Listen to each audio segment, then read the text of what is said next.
اللهم صل على محمد وآل محمد اللهم صل على محمد وآل محمد بسم اللہ الرحمن الرحیم الحمد للہ رب العالمین وصلی اللہ علی سیدنا محمد وآلہ الطاہرین اللہم صلی علی محمد وآل محمد۔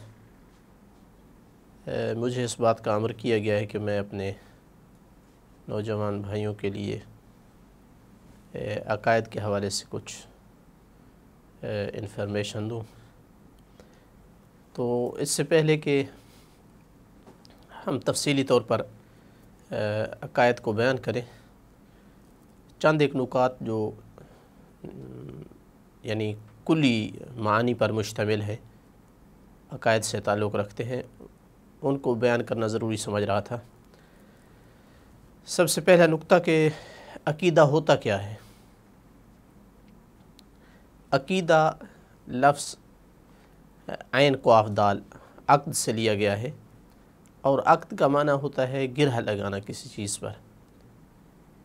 تو عقیدہ یعنی ہر وہ نظریہ کہ جس پر انسان کا دل بندھ جائے، گویا اس نے دل کی گرہ لگا دی ہے اس پر، یا ہم تعبیر کرتے ہیں کہ جس کا انسان کو یقین ہو جائے کہ یہ کام یا یہ چیز اس طرح سے ہے، اس کو عقیدہ کہا جاتا ہے کہ انسان دل میں یہ چیز یقین کر لے کسی چیز کا کہ یہ چیز اس طرح سے ہے یا اس طرح سے نہیں ہے، یہ اس کا عقیدہ کہلاتا ہے۔ دوسرا نقطہ یہ ہے کہ عقیدہ اور ایمان میں کوئی فرق ہے یا عقیدہ ایمان ہی ہے۔ حقیقتاً ایمان جو ہے وہ عقیدے کی ایک سمجھے کہ سپرلیٹو ڈگری ہے۔ عقیدہ انسان ہو سکتا ہے رکھتا ہو لیکن اس کا پوری طرح ایمان نہ ہو۔ یعنی کیا مطلب کہ انسان کسی چیز پر یقین رکھتا ہے کہ یہ اس طرح سے ہے، لیکن اس کو انسان دل سے تسلیم نہیں کر رہا، اس کو قبول نہیں کر رہا۔ چونکہ ایمان کا معنی ہے کسی چیز کو پر اس طرح سے عقیدہ رکھنا کہ اس کو دل سے تسلیم کرے، اس کے جو تقاضے ہیں ان کا لحاظ کرے۔ اسی وجہ سے آپ قرآن مجید میں جگہ جگہ دیکھیں گے کہ عقیدے کا نہیں کہا، ایمان لے آؤ، لوگو ایمان لے آؤ۔ بعض جگہ پہ تو ہے کہ یا ایھا الذین آمنوا آمنوا، اے ایمان والو ایمان لے آؤ، یعنی ایمان کا دعویٰ رکھنے والو سچ مچ مومن بن جاؤ، حقیقی ایمان لے آؤ۔ تو لہٰذا عقیدہ ہو سکتا ہے کہ انسان صرف اس حد تک رکھتا ہو کہ ایک چیز کو تسلیم کرتا ہو کہ ٹھیک ہے یہ اس طرح سے یہ ایک حقیقت ہے، لیکن اس کو اپنے دل میں نہ اتارے، اس کے تقاضوں کی رعایت نہ کرے۔ قرآن مجید میں ایک آیت ہے کہ جاحدوا بہا واستیقنتھا انفسہم، کہ انہوں نے حقیقت کا یقین کر لینے کے بعد، ان کے نفسوں کو یقین ہے، اس کے باوجود انکار کرتے ہیں، وہ تسلیم نہیں کرتے۔ اسی وجہ سے جب معصوم سے پوچھا گیا کہ ایمان کیا ہے، تو وہاں صرف یہ نہیں فرمایا کہ عقیدہ ایمان کہلاتا ہے، فرمایا کہ ایمان اقرار باللسان، تسلیم بالجنان وعمل بالارکان، یہ ہے ایمان، کہ زبان سے اقرار کر رہا ہے، دل سے تسلیم کرتا ہے، عقیدہ رکھتا ہے، عمل بالارکان، اس ایمان اور اس عقیدے کا اثر بھی اپنے اعضاء و جوارح پر ظاہر کر رہا ہے، اپنے ارکان یعنی اعضاء و جوارح سے عمل کر رہا ہے۔ تو لہٰذا ہم سے جو مطلوب ہے وہ ایمان ہے، جو کہ عقیدے کی آپ کہہ سکتے ہیں کہ ایک آخری سٹیج ہے۔ تیسرا نقطہ جو بیان کرنا چاہ رہا تھا یہاں اپنے عزیزوں کے لیے وہ یہ ہے کہ اس عقیدے اور ایمان کا انسانی زندگی پر کیا اثر ہے۔ اگر کہا جائے کہ انسان کی زندگی کے لیے اس طرح سے عقیدہ محرک ہے جس طرح ایک گاڑی کے لیے ایک انجن ہوتا ہے، تو یہ تعبیر، یہ تشبیہ بے جا نہیں ہوگی۔ یعنی جس طرح انجن گاڑی کے لیے محرک ہے، حقیقتاً عقیدہ اور ایک ایمان جو ہے وہ انسان کی زندگی میں حرکت پیدا کرتا ہے، متحرک بناتا ہے انسان کو۔ دوسری چیز کہ یہی عقیدہ انسان کی ڈائریکشن معین کرتا ہے کہ کس سمت میں انسان نے چلنا ہے، یہ انسان کے عقیدے نے ہی یہ عمل کرنا ہوتا ہے۔ اور تیسری چیز کہ تمام مشکلات کا انسان پورے حوصلے اور ہمت سے مقابلہ کر سکتا ہے اگر وہ کسی عقیدے سے کام کر رہا ہے۔ جب تک نظریہ اور عقیدہ نہیں ہے تو انسان مشکلات برداشت نہیں کر سکے گا، کام کو چھوڑ دے گا کہ یہ مجھ سے نہیں ہوتا ہے۔ لیکن اگر وہ عقیدے کی بنیاد پر اس طرف بڑھا ہے تو ہر مشکل کا مقابلہ کرے گا۔ مثال دوں، مثلاً پاکستان کے تشکیل پاکستان کے لیے جب کوشش کی جا رہی تھی تو اس کے پیچھے ایک عقیدہ تھا، ایک نظریہ تھا جسے دو قومی نظریہ کہا جاتا ہے۔ یہ عقیدہ تھا، لہٰذا لوگوں نے جانیں دی، ہزاروں لاکھوں لوگوں نے جانیں دی ہیں، لوگوں نے اپنی جائیداد جو ہے اس کو خرچ کیا ہے، لیکن اسلام کے نام پر اور پاکستان کے نام پر ایک مملکت تشکیل دے کر چھوڑا انہوں نے، جو کچھ کرنا پڑا اس کے لیے۔ اس کے پیچھے عقیدہ کام کر رہا تھا، ایک نظریہ تھا۔ اسی طرح ایرانی انقلاب دیکھ لیں کہ عوام نے اس بنیاد پر انہوں نے حرکت میں آئے وہ کہ ایک اسلامی اسٹیٹ ہونی چاہیے، اسلامی حکومت ہونی چاہیے، اسلامی نظام ہونا چاہیے۔ ہر قربانی دینے کے لیے تیار ہو گئے اور اپنے اس ہدف تک پہنچ گئے۔ آج کل دیکھ رہے ہیں آپ مثلاً امریکہ میں حقیقتاً یہ بھی ایک عقیدے اور نظریے کی بنیاد پر ہزاروں اور لاکھوں کی تعداد میں لوگ جو ہے وہ نکلے ہوئے ہیں اور مقابلہ کر رہے ہیں وہاں کی پولیس کا، چونکہ اس چیز پر یقین رکھتے ہیں، ایمان رکھتے ہیں کہ انسانوں کے درمیان مساوات ہونی چاہیے، رنگ و نسل کی بنیاد پر تمیز نہیں ہونی چاہیے۔ یا مثلاً یمن میں حالات آپ دیکھ رہے ہیں، مثلاً حوثیوں کا ایک بے مثال قسم کا جو مقابلہ ہے، جہاد ہے، ایک نظریہ ہے اس کے پیچھے۔ اوروں کی مثالیں دینے کی بجائے زیادہ بہتر ہے کہ میں آپ اور اپنی مثال دوں۔ آپ مثلاً کالج میں جاتے ہیں، یونیورسٹی میں جاتے ہیں، تو اکثر وہاں اگر کوئی اپنے آپ کو ایک مذہبی نوجوان کے طور پر ظاہر کرتا ہے تو اس کو بہت سارے مسائل کا سامنا ہوتا ہے، اس پہ طنز ہوتی ہے، اس پر ہنستے ہیں، اس کو صوفی کہنا شروع کر دیتے ہیں۔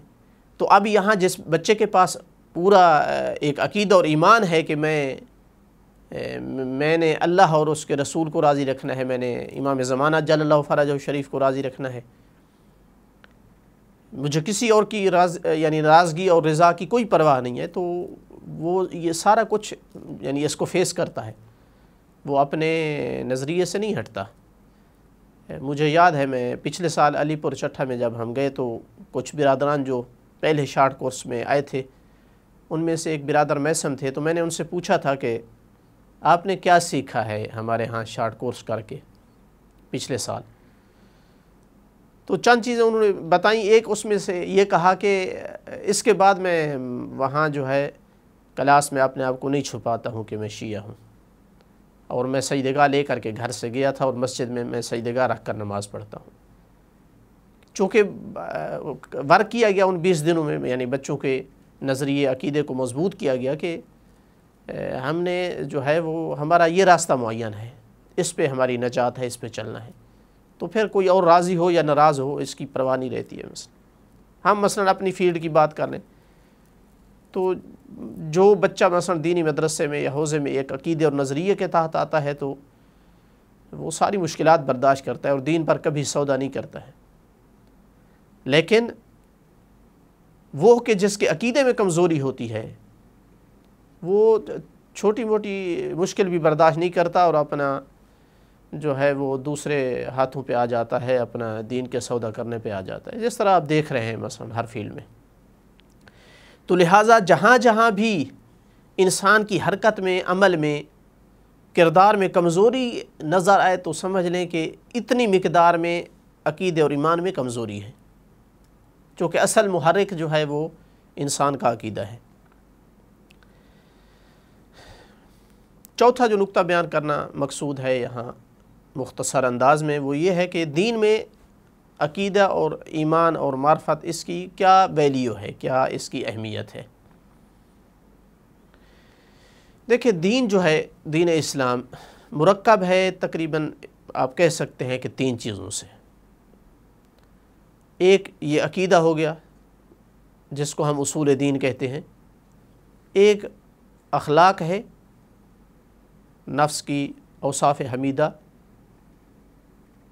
تیسرا احکام ہے، نماز ہے، روزہ ہے، معاملات ہیں، میراث وغیرہ کے مسائل، سارے یہ احکام میں آ جاتے ہیں جن کو ہم فروع دین بھی کہتے ہیں۔ تو جب ہم عقائد کہتے ہیں کہ عقائد کیا ہوتے ہیں یا عقائد میں بحث کرنی ہے، تو مراد اخلاقیات اور احکام یعنی فروع کے مقابل جو پہلی چیز ہے جس کو اصول دین کہا جاتا ہے، یہ مراد ہوتے ہیں۔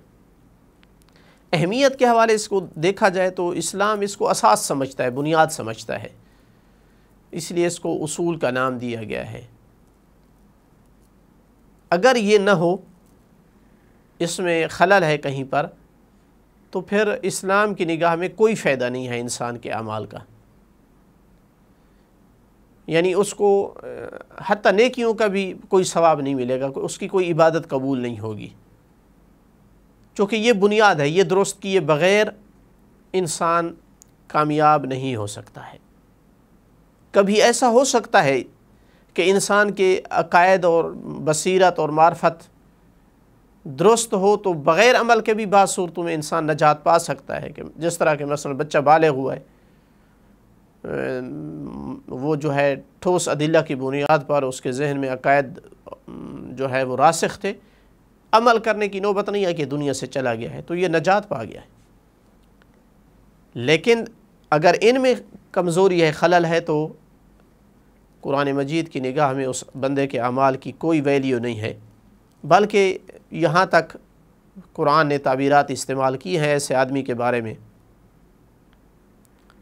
کہ وہ دابۃ الارض میں سے بدترین دابہ، یعنی زمین پر چلنے والی جو مخلوقات ہے اس میں سے بدترین مخلوق ہے۔ بعض میں کہا ہے کہ حیوانوں کے انعام کے مثل ہے، بلکہ اس سے بھی زیادہ گمراہ ہے۔ تو اسلام نے سب سے زیادہ اس پر جو ہے روشنی ڈالی ہے، اس لیے قرآن مجید کا اکثر حصہ جو ہے وہ عقائد اور معرفت کی باتوں پر مشتمل ہے، اور جو دوسرے واجبات انسان پر لاگو کیے گئے ہیں حقیقتاً یہ بھی انسان کو مزید معرفت اور عقیدے اور ایمان میں بلند کرنے کے لیے ہے۔ وَاعْبُدْ رَبَّكَ حَتَّى يَأْتِيَكَ الْيَقِينُ، اپنے رب کی عبادت کر تاکہ تو جو ہے وہ یقین تک پہنچ جائے، یقین کی منزل پا لے۔ یقین کی ایک تفسیر موت سے کی گئی ہے، لیکن وہ بھی ظاہراً ایک مصداق سے تفسیر ہے، چونکہ موت کے وقت انسان جس یقین کی منزل پہ ہوتا ہے وہ عام طور پر عام لوگ دنیا کی زندگی میں اس منزل یقین کو نہیں پہنچتے ہیں، اگرچہ کچھ لوگ موتو قبل ان تموتو کا مصداق ہوتے ہیں، وہ مرنے سے پہلے بھی مر چکے ہوتے ہیں، اور وہ مرنا جو معرفت اور فنا فی اللہ کے طور پر مرنا ہے، وہ پہلے بھی وہ یقین کی منزل دیکھ چکے ہوتے ہیں موت سے پہلے بھی۔ تو لہٰذا ہدف جو ہے وہ انسان کی یعنی خلقت کا وہ یہ اصل اعمال نہیں ہے، اصل ان اعمال کے ذریعے سے جس منزل کو پانا ہے، معرفت کے جن مراحل تک پہنچنا ہے وہ ہے۔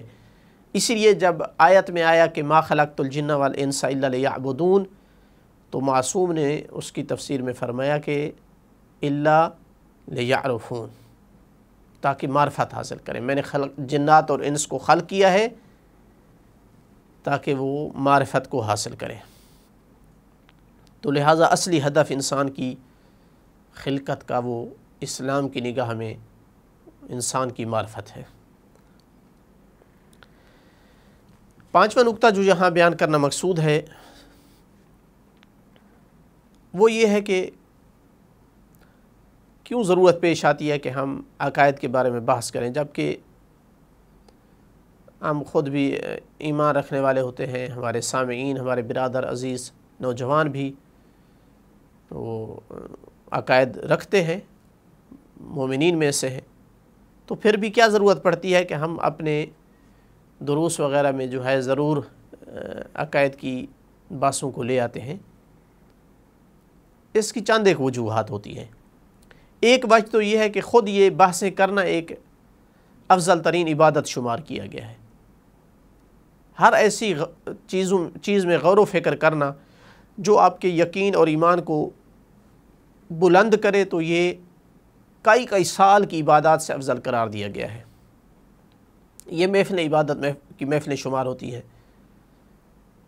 آخر اس میں اللہ کا پھر ذکر ہوتا ہے، ائمہ علیہم السلام کا، قیامت کا ذکر ہوتا ہے، انبیاء کا ذکر ہوتا ہے، قرآن کا ذکر ہوتا ہے۔ اس کے ساتھ ساتھ دوسرا اس کا فائدہ یہ ہوتا ہے کہ انسان کو کئی بار شیطان وصف سے ڈالتا ہے، نفس امارہ انسان کو شک میں ڈالنے کی کوشش کرتا ہے، تو انسان جتنا زیادہ اپنے عقیدے کی دلیلوں کو ریپیٹ کرتا رہے اور ان پر سوچتا رہے تو عبادت کے ساتھ ساتھ ایمان اور یقین میں انسان کی پختگی آتی جاتی ہے۔ اللہ نہ کرے کہیں ایسا ہو کہ کوئی شک میں مبتلا ہو انسان اور اس حالت میں اس پر موت آ جائے، تو یہ انتہائی خسارے کی زندگی ہوگی۔ لہٰذا دوسرا فائدہ ان بحثوں کے کرنے کا یہ ہوتا ہے کہ انسان وساوس سے محفوظ رہے۔ تقویت قلب کا یہ بحثیں جو ہے وہ موجب بنتی ہیں۔ تیسری چیز اور مہم چیز ہے یہ، بالخصوص ان نوجوانوں کے لیے آج کل ہر کوئی تقریباً کر رہا ہے، سوشل میڈیا کا جو استعمال کرتا ہے، تو طرح طرح کے شبہات جو ہے وہ پھیلائے جاتے ہیں مختلف افکار اور نظریات رکھنے والوں کی طرف سے۔ تو ان بحثوں میں ہمیں وہ دلیلیں ملتی ہیں کہ جو ان شبہات کو رد کر سکتی ہیں۔ اگر انسان عقائد میں زیادہ اس کا نہیں ہے گہرائی اور اس کے پاس ٹھوس دلیلیں نہیں ہیں تو وہ ان شبہات کے سیلاب میں بہہ سکتا ہے، اللہ نہ کرے۔ تو انشاءاللہ ہم چند ایک شبہات کا ذکر کریں گے تفصیل سے، جب عقائد کو ذکر کریں گے تو اندازہ ہوگا کہ کتنی ضرورت ہے عقائد کے بارے میں انسان کو پڑھنے کی، سننے کی، عقل سے سوچنے کی۔ یہ اس حوالے سے پانچواں نقطہ تھا۔ چھٹا نقطہ اس پر یہ ہے کہ مصدر کیا ہے ہمارے پاس، عقائد ہمیں کہاں سے لینے چاہیے۔ یہ انتہائی مہم نقطہ ہے، یعنی میں بیان کر رہا ہوں جو عام طور پر ان بحثوں میں نہیں کیا جاتا ہے۔ کیا کسی نوح خان کا نوحہ سن کر اس پر عقیدہ انسان رکھ سکتا ہے؟ کسی مرثیہ کو سنے مثلاً، یا مثلاً دادی اماں نانی اماں نے جو سکھایا تھا بچپن میں مثلاً اسی پر عقیدہ رکھنا ضروری ہے، کبھی بھی اس سے ہاتھ نہ اٹھائے انسان، اس کے خلاف کبھی بھی نہ سوچے، یعنی یہ درست مصادر ہیں ہمارے عقائد کو لینے کے؟ یا مثلاً ایک ذاکر خطیب جو پتہ نہیں کچھ پڑھا ہے نہیں پڑھا، بس اس نے جو ہے ایک بھونگی سی دلیل دے کر جناب ایک دعویٰ پیش کر دیا ہے، کیا یہ کافی ہیں یہ چیزیں انسان ان پر عقیدہ رکھے اور ساری زندگی اس پر عمل کرے اور قبر میں بھی انسان پہنچ جائے، وہاں بھی اگر سوال ہو تو جواب یہی ہو کہ میں نے ایک مرثیہ سنا تھا کسی شاعر کا؟ یا مثلاً فیس بک پر ایک منشور سامنے آیا، ایک مثلاً پوسٹ دیکھی اور اس کو لے کر پتہ نہیں وہ کس نے نشر کی تھی، اس کو لے کر عقیدہ بنا لیا۔ یا بعض کہتے ہیں کہ میرا دل ایسا کہتا ہے، یہ کافی ہے دل ایسا کہتا ہے چاہے عقل کی مخالفت ہو اس میں، چونکہ میری خواہش یہ ہے کہ میں اس چیز کو قبول کروں۔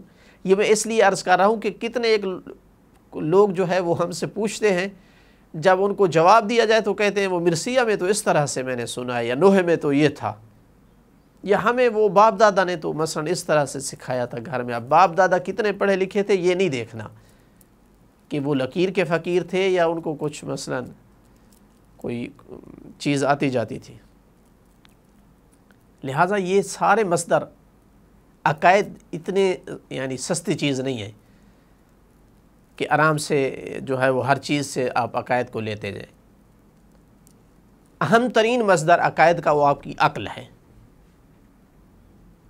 عقل مراد عقل سلیم ہے، جو کسی خواہش نفس سے متاثر نہیں ہے، جو حقیقت کی تلاش میں ہے۔ اس کے ساتھ قرآن مجید جو ہے وہ سب سے بڑا مصدر ہے عقائد کا، اور اس میں ضمان گارنٹی ہے، جس دل میں قرآن مجید آ جاتا ہے اس دل میں انحراف اور ضلال نہیں آتا، گمراہی نہیں آتی۔ قرآن کی مراد میرے حافظ قرآن نہیں ہے جس طرح کے بعض لوگ سمجھتے ہیں، قرآن کے معانی اور مفاہیم کو جس بندے نے دل میں بٹھا لیا ہے۔ نہج البلاغہ ہے، بہت عظیم وسعتیں اپنے اندر رکھتا ہے نہج البلاغہ عقائد کے حوالے سے۔ صحیفہ کاملہ عقائد کا ایک سمندر ہے، اگر کوئی اس سے دعا اور مناجات کی جیسی عبادت بھی اس سے حاصل کرے اور اس سے عقائد بھی لے۔ کئی ایک جگہ پر امام علیہ السلام نے عقائد کے متعلق جو ہے دعا کی شکل میں باتیں کی ہیں۔ اصول کافی 2 جلدیں ہیں، ساری عقائد کے متعلق ہیں، حدیثیں ہیں۔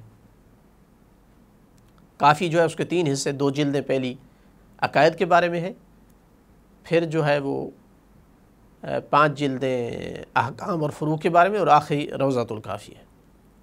توحید شیخ صدوق ہے، حدیثوں کی کتاب ہے، یہ بھی عقائد کے بارے میں۔ اعتقادات شیخ صدوق، اگرچہ وہ شیخ صدوق کی تالیف ہے اپنی، لیکن اکثر وہ چونکہ حدیث کا مضمون ہی لکھتے ہیں تو یہ بھی ایک مصدر شمار ہوتی ہے۔ اس کے ساتھ ساتھ علماء کلام نے جو عقائد پہ کتابیں لکھی ہیں، تو یہ ہے صحیح مصادر جن سے آپ نے اپنے عقائد کو لینا ہے۔ تو لہٰذا اگر کوئی بات کرتا ہے عقیدے کے حوالے سے، تو یا تو اس کے پاس ٹھوس عقلی دلیل ہونا چاہیے، شبہ نہیں ہونا چاہیے، یا پھر قرآن اور حدیث، علماء شیعہ جو مستند کتابیں جنہوں نے عقائد پہ لکھی ہیں ان کا سہارا لینا چاہیے۔ آخری نقطہ اس حوالے سے جو عرض کرنا ہے وہ یہ ہے کہ اسی سے ریلیٹڈ ہے، آخری نقطے سے، اس سے پہلے حوالے سے، کہ ہم عقائد اور احکام فروع میں ایک فرق کرتے ہیں، اور وہ یہ ہے کہ عقائد میں تقلید نہیں ہے اور احکام میں تقلید ہے۔ اس کی وجہ کیا ہے؟ وجہ یہ ہے کہ عقائد، وہ 2-3 فرق میں بیان کروں گا۔ عقائد جو ہے وہ اعتباریات نہیں ہے، یعنی ایک مجرد خالی اعتبار نہیں ہے، بلکہ حقائق پر یقین رکھنا ہے۔ مثلا اللہ تعالیٰ کی ذات موجود ہے، نبی پاک نبی ہیں، علی علیہ السلام امام ہے، مثلا قیامت کا دن ہونا ہے، قرآن مجید اللہ کی کتاب ہے، حقائق پر یقین رکھنا ہے۔ جبکہ احکام جو ہے وہ ایسا نہیں ہے، وہ یہ واجب ہے۔ وہ کہاں ہے واجب؟ کوئی سامنے آپ کو نہیں نظر آئے گی کوئی چیز جس کو کہا جائے کہ یہ واجب جا رہا ہے، یہ واجب یہاں بیٹھا ہے، یا حرام کی شکل ایسی ہے مثلا۔ یہ صرف اعتبار ہیں، جس طرح کہ حکومت نہیں کہتی کہ مثلا یہ کام آج کے بعد کوئی کرے گا تو ہم اتنی سزا اس کو لگائیں گے۔ یہ خالی اس کو اعتبار کہا جاتا ہے، اعتباریات۔ ان کی بھی پابندی ضروری ہے، لیکن یہ یعنی خارج میں موجود، اس کائنات میں موجود حقائق نہیں ہیں۔ یہ ایک کوئی معتبر ہے جس نے اعتبار کیا ہے۔ جس طرح گورنمنٹ کے قانون میں پارلیمنٹ ہوتی ہے، وہ ایک قانون پاس کرتے ہیں، وہ قانون لازم ہو جاتا ہے۔ احکام جو ہے اسلام کے، وہ اللہ تعالیٰ نے ہم پر جو ہے وہ لاگو کیے ہیں۔ تو اس پر کیا فرق مترتب ہوتا ہے کہ اگر حقائق پر یقین رکھنا ہے تو ضروری ہے کہ آپ کو یقین ہونا چاہیے کہ واقعی یہ حقیقت ہے، تب اس کو یقین انسان کو رکھنا چاہیے۔ اگر تھوڑا بہت بھی شک ہے تو انسان جو ہے اس پر یقین نہ رکھے۔ لیکن اعتبار میں یہ ہے کہ وہی اعتبار کرنے والا کہہ دے کہ اگر آپ کو ایک راوی نے کہہ دیا ہے کہ امام نے یہ فرمایا تو کافی ہے، بس واقع میں ہے یا نہیں ہے آپ سے نہیں پوچھا جائے گا۔ یہ مطلب شاید میرے دوستوں سے کچھ وزنی ہو، لیکن کوشش کر رہا ہوں کہ اب تک پہنچ جائے کہ احکام میں خود جس نے شریعت بنائی ہے وہ کہہ رہا ہے کہ اگر راوی نے بتا دیا ہے، معصوم سے نقل کیا ہے، تو چاہے وہ واقع میں نہیں بھی تھا آپ اسی پر عمل کریں، بس اس سے زیادہ آپ سے مطلوب نہیں ہے۔ واقع کے مطابق ہو گیا ٹھیک ہے، نہیں تو بھی آپ معذور ہیں اللہ۔ لیکن عقائد جو ہے وہ ایک حقیقت کو تسلیم کرنا ہے کہ یہ ایک چیز حقیقت ہے، اس وجہ سے یہاں یقین ضروری ہے، یہاں دلیل ضروری ہے جو قطع اور یقین کا موجب بنے۔ دوسرا فرق یہ ہے کہ عقائد میں آپ کی عقل رہنمائی کرتی ہے۔ اکثر عقائد جو بنیادی عقائد ہیں، آپ کی عقل یا تو مستقل ہے، ان میں کوئی چیز اس کی رہنمائی نہ کرے تب بھی وہ عقل آواز دیتی ہے، اور کچھ میں یہ ہے کہ شریعت رہنمائی کرے، عقل اس کی تائید کرتی ہے۔ شریعت اگر رہنمائی دے کہ یہ عقیدہ اس طرح سے ہے تو انسان کی عقل فوراً اس کو قبول کر لیتی ہے۔ تو لہٰذا عقائد کے باب میں انسان کی عقل کی چونکہ رسائی موجود ہے، اس وجہ سے وہاں تقلید کرنا یہ عقلائی طریقہ کار نہیں ہے، اسلام نے بھی اس کی تائید نہیں کی۔ لیکن احکام جو ہے ان میں عقل کی رسائی نہیں ہے۔ روزہ مہینہ ہونا چاہیے، سال میں 2 مہینے ہونے چاہیے، نماز کی 17 رکعتیں ہونی چاہیے یا 15 ہونی چاہیے، نہیں معلوم، سفر میں پوری پڑے یا قصر، عقل کچھ بھی نہیں کہتی، نہ تائید کرتی ہے نہ تردید کرتی ہے۔ جو کچھ شریعت کہہ دے چپ کر کے تسلیم کرنا ہے۔ اس وجہ سے یہاں پر انسان تقلید کے بغیر یا تو مجتہد ہو خود، یا پھر تقلید کرے اس کے بغیر اس کے پاس کوئی چارہ نہیں ہے۔ اور اصل جو حجت ہے بنیادی انسان کے اوپر، وہ انسان کی اپنی عقل ہے۔ جو پہلی حجت ہے وہی تب ثابت ہوتی ہے، وہی کی حجت جب انسان کی اپنی عقل کام کر رہی ہو۔ اس لیے جو مجنون ہوتا ہے بندہ، اس پر کوئی چیز حجت نہیں ہوتی۔ عقل مند آدمی جو ہے اس پر تمام چیزیں حجتیں ہوتی ہیں، چونکہ تمام ادلہ جو ہوتی ہیں، چونکہ خود اس کی عقل پہلے اس پر حجت ہے۔ اور یہی معنی ہے امام صادق علیہ السلام کے اس قول کا کہ ان دین اللہ لا یصاب بالعقول، کہ عقل کے ذریعے سے اللہ کے دین کو نہیں پایا جا سکتا، وہ یہی احکام مراد ہے، ورنہ جو عقائد ہیں وہ تو عقل ہی سے لینے ہیں ہم نے۔ وہاں تو قرآن اللہ تعالیٰ نے بھی فرمایا کہ میں نے عقل کو خلق کیا اور میں نے کہا کہ تیرے ذریعے سے میں عقاب دوں گا اور تیرے ذریعے سے ثواب دوں گا۔ تو سنت اور احکام میں جو ہے وہ عقل کی کوئی رسائی نہیں، لہٰذا وہاں تقلید کرنی پڑتی ہے۔ یہ تھے چند ایک نکات